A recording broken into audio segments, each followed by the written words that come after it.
자, 수업 한번 시작해보자.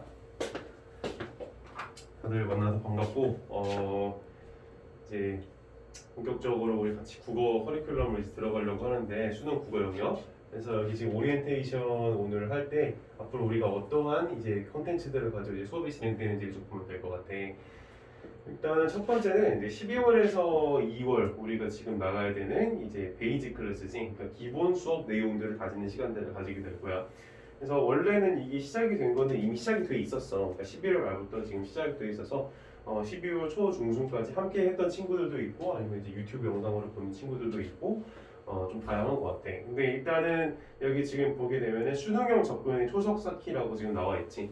그래서 이 시기 동안에 내가 뭐를 하는지를 오늘 이제 중점적으로 좀 얘기를 해주고 나머지 부분에 대해서 또 간략하게 좀 얘기를 하려고 하는데, 첫 번째 이제 우리 기본 수업에서의 수업 목표, 그러니까 12월에서 2월까지 그 수업의 목표는 독해의 기본기를 다지는 시간이라고 보면 될 거야. 이 독해의 기본기라고 하는 게 되게 애매한 그런 말이지, 독해의 기본기.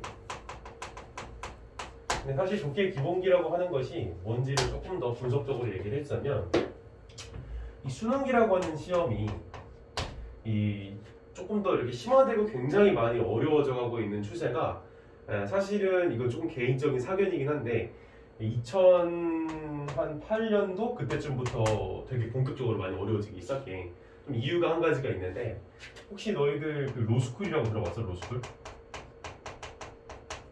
로스쿨이야, 로스쿨? 로스쿨이 뭐냐면은 이제 한국말로는 법학 적성 시험이다. 법학 전문 대학원이 법학 전문 대학원. 그러니까 기존에 이게 수능을 출제하는 출제기관이 어디야? 평가원이지, 평가원. 그치? 한국교육과정평가원이라고 있잖아. 다 들어봤을 거야. 혹시 몰랐다면 이제부터 알아둬야 돼. 너희들이 이제 뭐라고 할까? 너희들한테 이제 갑이 되는 기관이야. 알겠지? 너희들이 갑인 거야. 그러니까 평가원이. 그래서 여기가 이제 원래 이제 있었지, 이 기관이 수능을 출제하는 기관으로서. 근데 그 이후에 이제 2008년도부터 노무현 정권이 끝나고 나서 누가 생기기 시작하냐면 로스쿨이라고 해서 법학 전문 대학원이 생기는데, 이 법학 전문 대학원에 들어가려면은 시험을 쳐야 돼. 시험을. 어떤 시험을 치냐면은 두 가지인데, 첫 번째가 언어 이해라는 시험이야. 그리고 두 번째는 추리 논증이라는 시험이야. 선생님이 지금 무슨 하고 싶은 거냐면, 이 법학 전문 대학원에 지금 들어가는 시험 중에 언어 이해가 있다고 했잖아. 이 언어 이해가 무엇이냐? 바로 수능 국어 영역의 확장판이라고 보면 돼.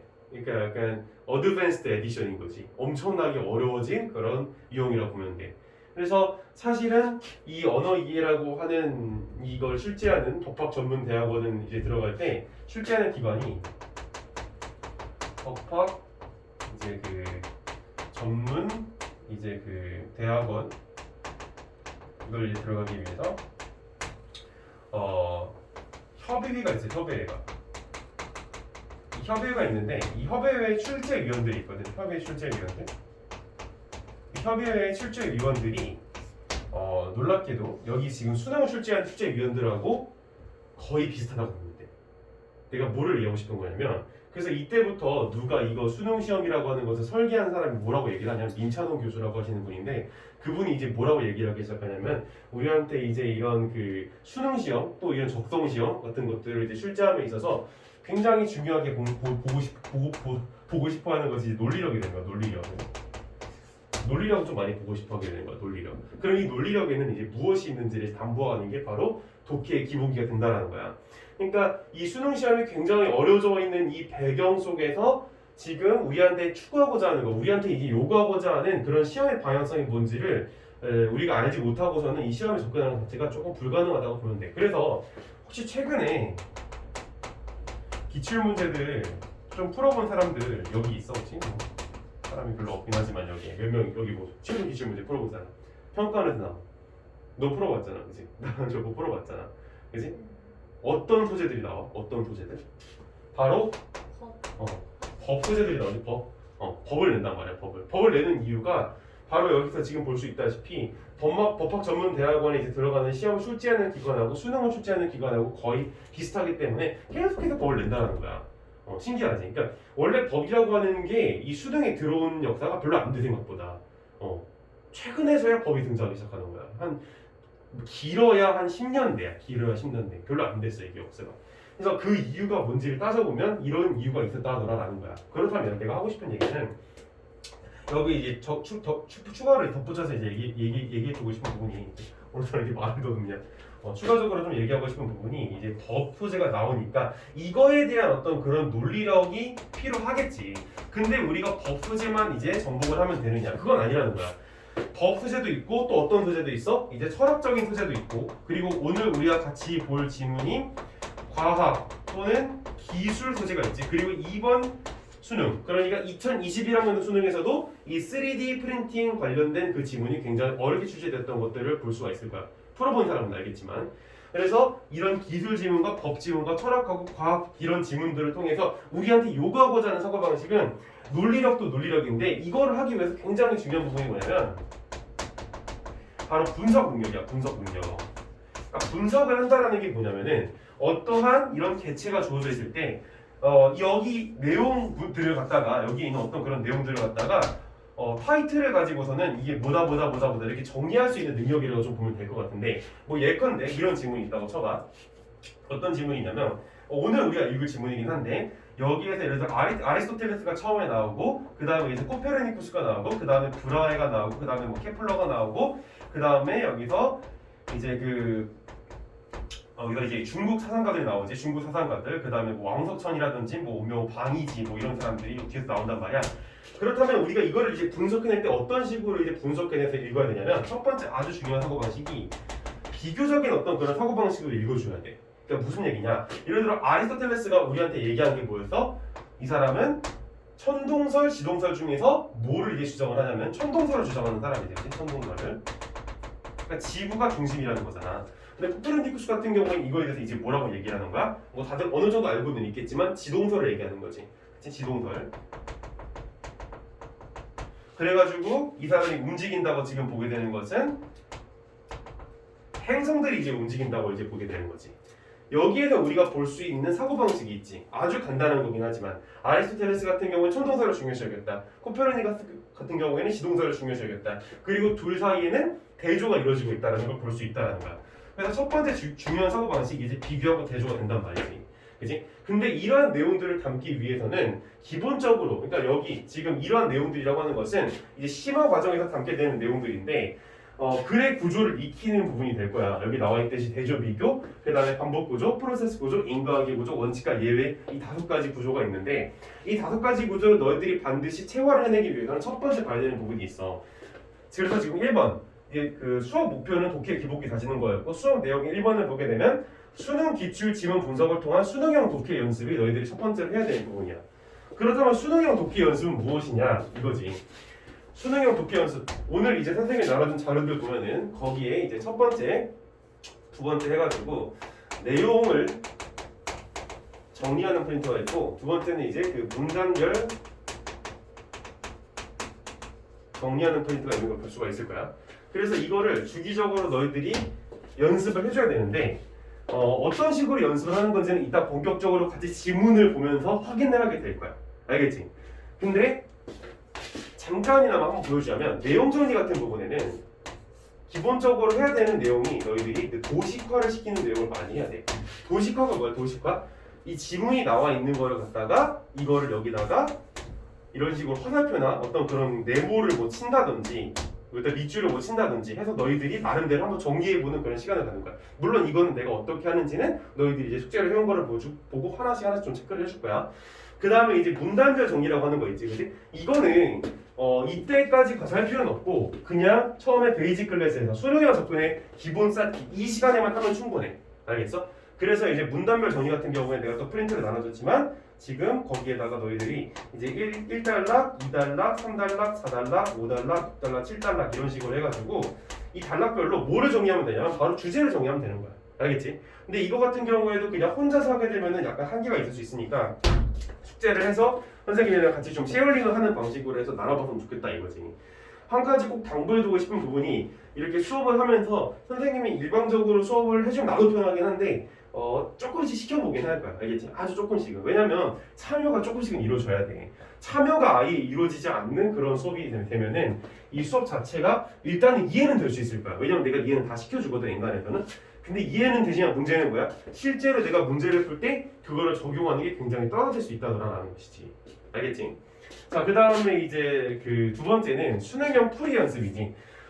되게 중요한 내용 중 하나가 또 뭐냐면은 이제 그 수능을 공부할 때 있어서 애들이 한 가지 조금 착각을 하고 있는 게 독해가 잘 되면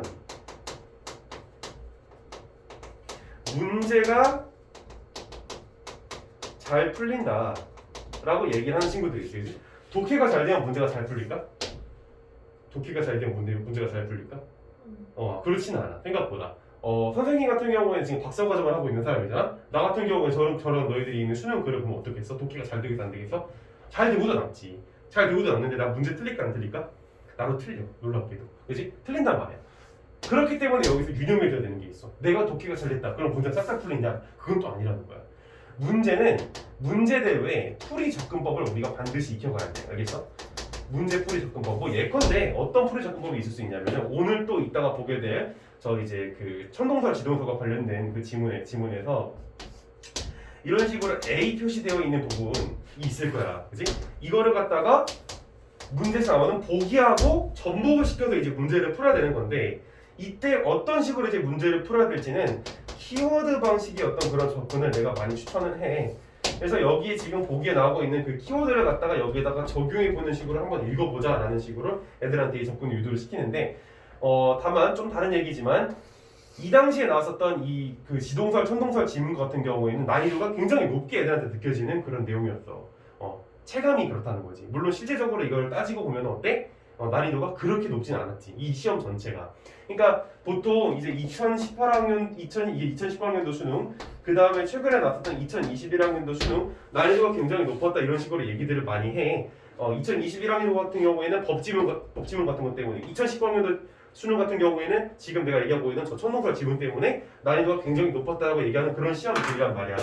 근데 난이도가 과연 높았을까? 꼭 그렇지는 않다라는 거야. 전반적인 어떤 그런 난이도의 흐름을 보게 되면은, 그러니까 그래프를 그려보자면 이래. 그러니까 이렇게 그냥 평균치를 한번 주자면 0에서 100 사이에서 난이도가 100이 극상이라고 치면은 그냥 난이도가 이렇게 시작을 하지. 그치? 그러다가 저게 지금 그 케플러 관련된 지문 이 한 중간 후반쯤에 나온단 말이야. 여기서 난이도가 팍 이렇게 튀어버려. 물론 이 정도까지는 아니겠지만 이런 식으로 확 튀어버린단 말이야. 그럼 애들이 여기서 시험 난이도가 어떻게 되냐면은 다른 지문들이 난이도가 그냥 이런 식이라고 쳐도 이거 하나 때문에 전체적으로 평균치가 어떻게 되는 거야? 다 올라간단 말이야. 그러니까 체감이라는 그 평균치는 한 지문만 가지고 나오는 게 아니라 전체를 가지고 나오는 걸 거 아니야. 근데 그 전체 중에 하나가 이런 식으로 확 높아버리면 어떻게 되겠어? 내가 느끼는 체감 난이도는 굉장히 높아질 수밖에 없다라는 것이지. 이제 그래서 이거 같은 경우에 나중에 이제 실전 강의로 이제 가게 됐을 때 너희들이 이제 배운 거를 써먹을 때 어떤 문제는 풀어주고 어떤 문제는 풀지 말아야 될지 연습할 때 그때 이제 생각을 해주면 되는 부분이야. 알겠어? 근데 지금 같은 경우에는 이런 거를 너무 신경 쓰지 말고 선생님이 지금 얘기하고자 하는 바로 내용 정리와 문단별 정리 같은 거를 조금 더 초점을 맞춰주도록 하고 그 다음에 이제 독해가 잘 되면 문제가 잘 풀린다라는 이 내용은 나는 반대한다는 거야. 많은 국어 선생님들이 이런 식으로 얘기를 한단 말이지. 독해가 잘 되면 문제가 잘 풀린다. 근데 그건 거짓말이야.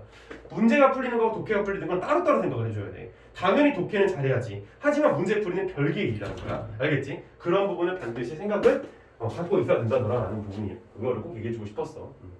오늘 말이 너무 잘 안 나오는 것 같아. 왜 이러지? 3번. 자, 배경 지식 열람 시간을 가질 거야. 이 기본기 시간에는 베이직 클래스에는 지금 좀 길게 잡아서 한 2월 말까지니까 한 2달 반 동안이란 말이야.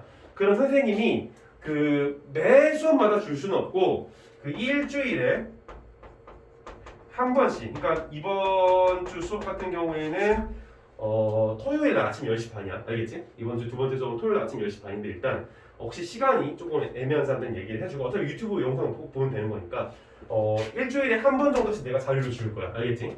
그래서 이거 같은 경우에는 이제 그 배경 지식 열람 시간 내가 자료를 만들어 가지고 너희들한테 토요일 날 이제 다 주도록 할게. 어떤 걸 줄 거냐면 일단 오늘 보게 되는 이 지동설, 초동설과 관련된 뭐 코페르니쿠스라든지 아리스토텔레스라든지 아니면 브라이 아니면 케플러 그리고 중국의 사상가들이라든지 아까 나왔던 왕석천, 뭐 박이지 같은 그런 사람들이 관련된 내용들을 너희들한테 내가 조금 더 텍스트로 정리화시켜서 그냥 가볍게 읽어볼 수 있는 그런 소재거리들을 만들어 줄 거야. 알겠지?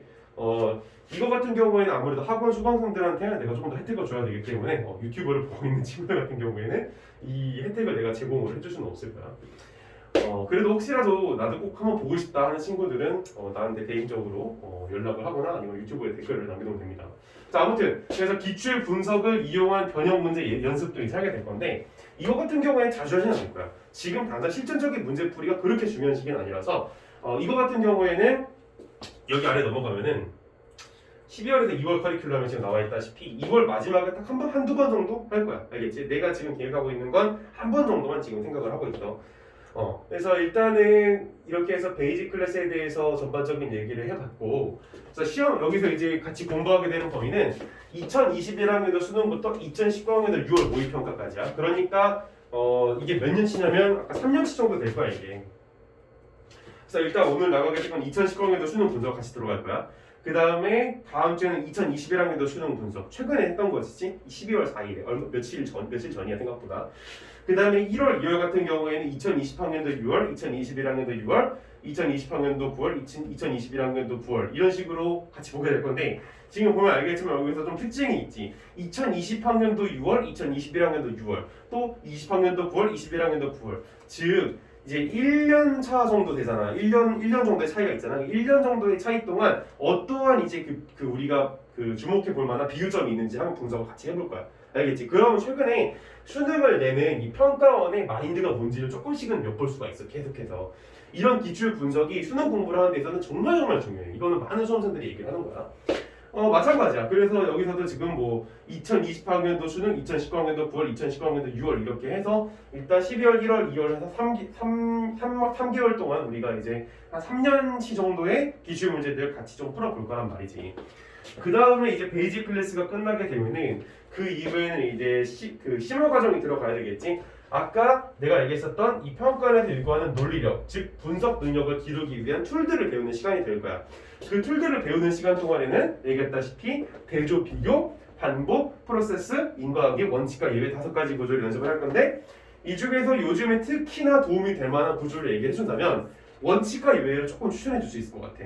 무슨 얘기냐면 법 지문에서 원칙과 예외가 굉장히 많이 나온단 말이야. 예를 들어서 이제 오늘 우리가 보게 될 2019학년도 수능에서는 법률 행위와 그 다음에 법률 효과라고 하는 것을 구별지어서 이해하는 부분이 굉장히 중요한 질문이 하나 나와. 미리 본 사람도 있겠지만 근데 법률 행위가 하나의 원칙이라면 법률 효과는 그 원칙에 대한 예외가 되는 게 있거든. 물론 이제 그게 뭔지는 구체적으로 얘기를 해봐야 되겠지만 그리고 이번에 나왔었던 2021학년도 수능에서도 원칙과 예외 사고방식이 등장이 된단 말이야. 그렇기 때문에 이 사고방식을 꼭 내 수업 시간에 가져갔으면 좋겠다라는 얘기야. 하지만 고전적으로 그러니까 클래시컬하게 이 국어 영역을 풀어가는 데 있어서 굉장히 중요한 사고방식은 이런 원칙과 예외, 인과관계 이런 것도 당연히 중요하지만 이거야. 대조, 비교. 이게 핵심적이야. 오늘 보게 되는 청문학 지문도 대조와 비교로서 문제들이 풀리게 되는 걸 많이 볼 수 있을 거야. 당연하게도. 그 다음에 3월에서 5월에는 이제 수능 특강이 나오잖아, 그치? 그래서 수능 특강이 나오는 대로 그걸 가지고 우리가 지문 분석 시간을 이제 갖도록 할 거야, 알겠지? 수능 특강 이거 공부 안 하고서는 도저히 수능 준비를 할 수는 없겠지. 그리고 수능 특강 같이 보면서 그거 보는 걸로 끝내는 게 아니라 수능형 문제 변형을 통한 학습을 하게 될 거야. 그래서 이때 이제 같이 보게 되는 것은 굉장히 많아. 그래서 아마 3에서 5월에서는 잘하면 수업 시간이 지금 이제 일주일에 2번씩 하고 있는데 3번 정도씩으로 늘어날 수도 있다라는 얘기를 미리 한번 해주고 싶어. 열심히 공부해야 돼. 그래서 이때 보게 되는 건 2018학년도 수능에서 2018년도 6월까지야. 그러니까 거의 한 7, 8년치를 다 보게 될 거야 이때. 알겠지? 굉장히 빡센 시간이 될 수 있을 것 같은데 3에서 5월. 어쩔 수 없어. 굉장히 중요한 시기야. 이 시기가 놓치면 자 5월이 끝나면 바로 뭐가 와? 6월 모의평가가 기다리고 있지, 그지? 너희들이 반년 이상 동안 얼마나 이제 수험생으로서 공부를 했는지를 체킹하는 시간이 다가온단 말이야. 근데 그때까지 이러한 부분이 체계적으로 준비가 되어 있지 않으면 아무것도 시험 볼 수가 없다라는 거. 당연한 얘기지만 사실. 그래서 선생님이랑 같이 지금 커리큘럼 쌓아놓은 거를 좀 힘들 수 있다는 얘기를 미리 해주고 싶어. 어떤 부분이 힘드냐면 일단 빡세게 공부하는 것도 힘들긴 하지만 인내심을 많이 필요로 하는 작업들이 있어. 근데 국어 영역은 그런 인내심을 필요로 하는 작업들을 넘어서지 않고서는 너희들이 이 목표로 하는 그 수능 국어 점수를 얻기는 어렵다라는 거. 그래서 진짜 당부하는 거야. 왜냐면은 이게 내가 많이 경험하고 느끼는 건데 끝까지 간 친구들은 2등급까지도 가고 2등급 1등까지 올라가거든. 내가 실전적으로 가르쳐서 올라갔던 점수들이 그 정도야. 근데 중간중간에 너무 힘들어서 포기하는 친구들도 있어. 그러니까 약간 이거 겁을 주려고 하는 얘기는 아닌데 그만큼 마인드 세팅이 많이 필요한 부분이 있다라는 얘기야. 알았지, 얘들아? 그래서 다만 이제 한 가지 확실하고 선생님 수업을 들었을 때 아쉬움은 없게 하시겠다는 거 내가, 그지? 내가 이것도 공부해야 되지 않나? 이런 아쉬움은 내가 없게 해주겠다라는 거. 보면 알겠지만 너무 많잖아, 그치? 해야 될 게, 그지? 그래서 그런 부분에 있어서 아쉬움은 없을 거니까 일단 너희들이 마인드가 제일 중요한 거야. 그리고 너희들이 인생이 걸린 시험을 내년에 볼 거라면 그 정도 마인드는 필요한 거 아니겠어? 네? 자, 그 다음에 이제 6월에서 8월, 9월에서 11월은 짧게만 얘기가 넘어갈게. 이때 수험 목표는 실전 대비 연습이지. 카운트다운 하프 15라 그래서 선생님이 직접 이제 모의고사를 만들어서 풀게 될 거야. 알겠지? 그래서 이때 같은 경우에는 이제 같이 이 문제를 풀고 해설 강의 내가 해주고 그리고 본인들이 약점이 뭐 있는지를 계속해서 점검하는 시간을 가졌으면 좋겠고 그리고 9월에서 11월은 이때는 그 하프 모의고사 그랬지. 하프 모의고사. 그러니까 문제 수가 몇 개 정도 나오냐면 총 6지문 정도가 나오잖아 수능에서. 그치? 한 지문당 무척이나 길지. 근데 3지문 정도를 목표로 하겠지. 그럼 3지문 정도면은 문제 수가 대략 한 20문제 정도 되겠지. 그래서 이때 한 20문제 정도 하프 사이즈로 이제 보게 될 거고 20문제 좀 안 되겠다. 그 다음에 9월에서 11월 같은 경우에는 풀 모의고사를 봐야 되겠지. 그래서 이때 나오게 되는 건 파이널 퍼펙트 모의고사를 해가지고 같이 문제를 풀게 될 건데 주로 이제 나오게 된 어떤 그런 지문의 출제 방향은 최근에 이 수능의 출제 방향에 맞춰서 법 지문 그리고 과학 기술 지문을 중점적으로 낼 거야. 내가 좀 하드코어하게 돼서 고통스럽게 해줄 수도 있다는 거 알겠지? 그래서 이때 통해서 확실히 조금 이렇게 수준이 확 올라갔으면 좋겠고 다시 말하지만 그래서 12월에서 5월까지는 우리가 기존에 있었던 기출을 한번 다 쫙 끝내버려야 돼. 알겠지? 그리고 이게 이후에는 자기가 스스로 자체적으로 다시 한 번 더 복습이 돼야 돼. 기출은 끝까지 놓지 말아야 돼. 알겠지? 그 부분을 강조해주고 싶고 그래서 이제 오늘부터 선생님이랑 12월에서 2월 커리큘럼을 한번 진행을 들어가 보도록 해보자. 알겠지? 오케이.